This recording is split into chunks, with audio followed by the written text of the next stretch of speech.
குடும்ப தலைவிகளுக்கு மாதந்தோறும் ரூபாய் 2000 வழங்கப்படும். நம்ம ஐயா முத்துவேல் கருணாநிதி ஸ்டாலின் அவர்கள் மாசம் மாசம் 1000 ரூபாய் கொடுத்தாரு. அதாவது ஒரு நாளைக்கு 33 ரூபாய் கொடுத்தாரு.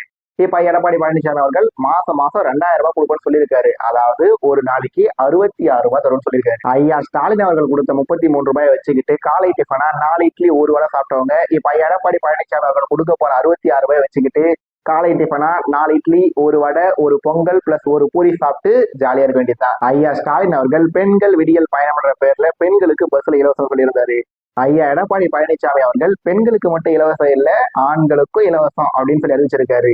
மேல சொன்ன 2 அறிவிப்பு சரி, இதன் பிறகு சொல்ல போற அறிவிப்பு சரி, இது எல்லாமே பழைய அறிவிப்புகளா இருந்தாலும் இந்த இலவச பேருந்து பயணம், அதாவது பெண்கள் பிளஸ் ஆண்கள் 2 பேருக்கு இலவச பேருந்து பயணத்தை கேட்கும் போது எப்படி இருக்குன்னா, வைகை புயல் வடிவேல் அவர்கள் ஒரு படத்துல இது உங்கள் சொத்து, இது உங்கள் சொத்து, இது உங்கள் சொத்துன்னு சொல்லி கண்டக்டர் கிட்ட பயங்கரமா அடி வாங்குவாரு. அந்த காமெடி சீன் தான் ஞாபகம் வருது.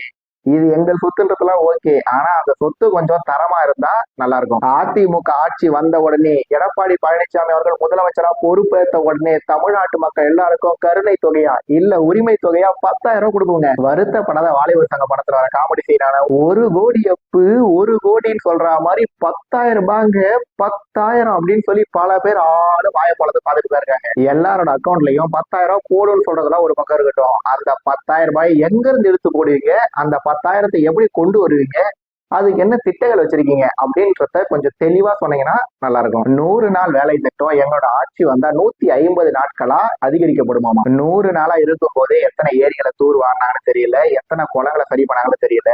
இந்த ஊர்ல இவ்வளவு சம்பளம் போடுறாங்க, இன்னொரு ஊர்ல வேற மாதிரி சம்பளம் போடுறாங்க. ஒரு ஊர்ல சம்பளம் அதிகம், ஒரு ஊர்ல சம்பளம் கம்மி. பல பேர் வேலைக்கே போறது இல்ல, போயிட்டு போட்டோ குடிச்சிட்டு வீட்டுக்கு வந்துடுறாங்க. பொறுமையா அங்க கிளம்பி போறாங்க. வேலைக்கு போகாமலேயே சம்பளம் வாங்குறாங்க. வேலைக்கு போன இடத்துல எந்த வேலையும் செய்யாம ஜேசிபி வச்சு தோண்டிட்டு சம்பளம் வாங்குறாங்க.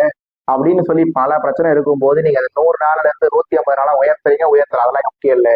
ஆனா அந்த 100 நாளா இருந்தாலும் சரி, 150 நாளா இருந்தாலும் சரி, வேலைக்கு வரவங்க கிட்ட இருந்து கரெக்டான வேலையை வாங்கி கரெக்டா அந்த வேலையை முடிச்சு ஏரி குளம்னு இது எல்லாத்தையும் சரி பண்ணீங்கன்னா நீங்க உண்மையிலேயே விவசாய மகன் தான்.